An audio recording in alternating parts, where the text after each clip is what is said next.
আমি শুনে খবর পেয়ে আসছি আমি। কিভাবে গাছটা এটা গাছটা আস্তে আস্তে বহুদিন ধরে মানে আস্তে আস্তে হেলতে শুরু করেছিল, গাছের ভিতরটা পোকা লেগে গেছিল। এদের কোনো মানে অফিস কর্তৃপক্ষের কোনো ছিল না।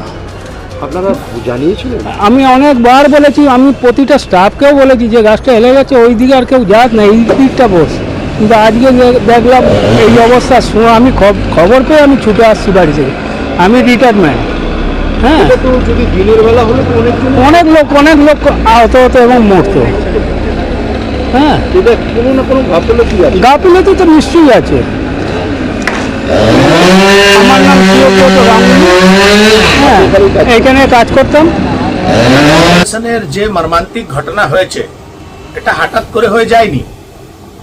যে গাছটি আজকে পড়লো সে গাছটি অনেক দিন ধরে হেলে রয়েছে। তার ভিতটা খুব কমজোর ছিল। সেটা প্রায় ওখানে যারা কর্মচারী যারা ওখানে রোজ যাতায়াত করে তারা দেখেছেন সেটা হেলে গেছিল। কিন্তু হাওড়া মিউনিসিপাল কর্পোরেশন সেটা নিয়ে কোনো উচিত পদক্ষেপ ঠিক সময়তে করেনি, বা যাদের ব্যবস্থা আছে হাওড়া কর্পোরেশনের বাগবানি করার, গাছপালা লাগাবার, তাকে সার দেওয়ার, তারাও কিন্তু এই গাছটা কোনোদিন এটাকে নিয়ে সিরিয়াসলি ভাবেনি বলে এই বড় দুর্ঘটনা ঘটেছে। আপনারা একটা আরো বিষয় দেখে খুব অবাক হবেন যে হাওড়া মিউনিসিপাল কর্পোরেশন সারা হাওড়া শহরকে অ্যাম্বুলেন্স পরিষেবা দেবে। কালকেই নতুন করে ওখানে অনেকগুলো অ্যাম্বুলেন্স উদ্বোধন করা হয়েছে। আজকে কিন্তু এই মর্মান্তিক দুর্ঘটনা হওয়ার পর সেখানে একটাও অ্যাম্বুলেন্স ছিল না যে নিজের কর্মচারীদেরকে হসপিটালে পৌঁছে দেবে। সেখান থেকে টোটোতে করে বা হাতে তুলে নিয়ে গিয়ে লোককে হাওড়া হসপিটাল পৌঁছতে হয়েছে। আপনি বুঝতে পারছেন যে হাওড়া মিউনিসিপাল কর্পোরেশনের অবস্থা কি আছে। হাওড়া মিউনিসিপাল কর্পোরেশন পূর্ণভাবে ফেলিওর আছে। আমরা বিগত বছরে দেখেছিলাম যখন ঝড় বৃষ্টি এসেছিল, রাস্তার উপরে গাছ পড়েছে, হাওড়া মিউনিসিপাল কর্পোরেশনের কাছে লোক নেই।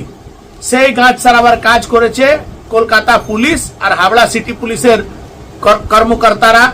তারা এসে ওই গাছগুলো কেটে ওখান থেকে সরিয়েছে। হাওড়া মিউনিসিপাল কর্পোরেশনের ডিজাস্টার ম্যানেজমেন্ট গ্রুপ যেটা নামের জন্য রাখা ছিল, সেই ডিজাস্টার ম্যানেজমেন্ট গ্রুপ তখনও ছিল না আর আজকেও ছিল না।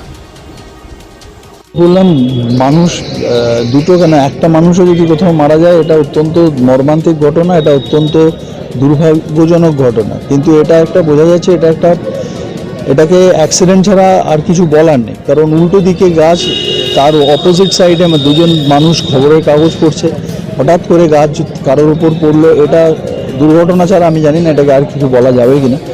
বাট তাদের পরিবারের জন্য আমরা সব কিছু করব।